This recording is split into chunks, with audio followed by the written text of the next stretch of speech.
Tubuh manusia itu seperti mesin yang hebat ya. Bisa melakukan banyak hal.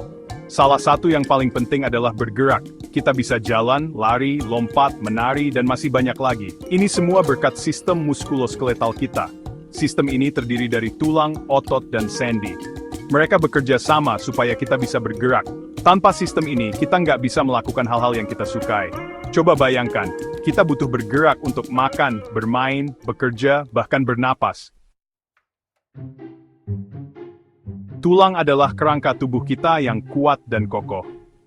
Tulang memberi kita bentuk, membuat kita bisa berdiri tegak, dan melindungi organ-organ penting. Bayangkan sebuah bangunan tanpa tiang dan balok, pasti roboh kan?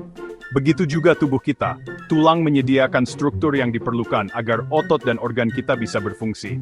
Tulang itu jaringan hidup yang terus tumbuh dan berubah sepanjang hidup kita. Tulang kita punya lapisan luar yang keras, namanya tulang kompak, dan lapisan lain yang seperti spons, namanya tulang spons. Otot adalah mesin tubuh kita yang menghasilkan tenaga untuk bergerak. Otot terbuat dari serat-serat yang bisa menegang dan mengendur, menarik tulang kita, dan menciptakan gerakan. Bayangkan seperti tali yang kuat yang bisa ditarik dan dilepas, membuat kita bisa menekuk lengan, berjalan, atau melompat. Kita punya 3 jenis otot rangka, otot polos, dan otot jantung. Otot rangka itu otot yang bisa kita kendalikan, seperti jolik bakishaus mean detutsing jin, atau menjadwali. Sendi adalah tempat bertemunya 2 atau lebih tulang, yang membuat tubuh kita bisa bergerak dan lentur. Bayangkan seperti engsel pintu, yang membuat pintu bisa dibuka dan ditutup dengan lancar. Ada berbagai jenis sendi di tubuh kita, masing-masing dirancang untuk gerakan tertentu.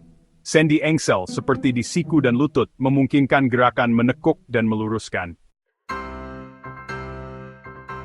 Bagian 5, pentingnya bergerak. Bergerak itu penting banget untuk kesehatan fisik dan mental kita. Kegiatan sederhana seperti jalan kaki, berdiri, dan peregangan penting untuk tubuh kita. Aktivitas fisik memperkuat tulang dan otot, meningkatkan kesehatan jantung, dan membuat kita lebih bahagia. Bagian 6, ketika tulang bermasalah, memahami gangguan umum.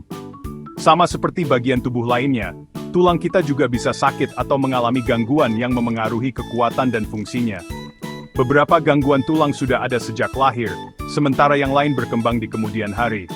Penting untuk memahami gangguan tulang yang umum, agar bisa dideteksi dini, dan diobati dengan efektif. Bagian 7, osteoporosis, tulang rapuh dan risiko patah tulang.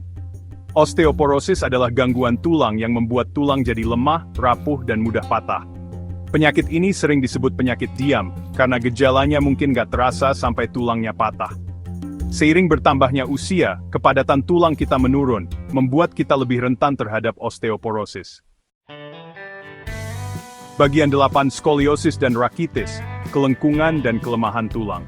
Skoliosis adalah kondisi di mana tulang belakang melengkung ke samping, membentuk huruf S atau C.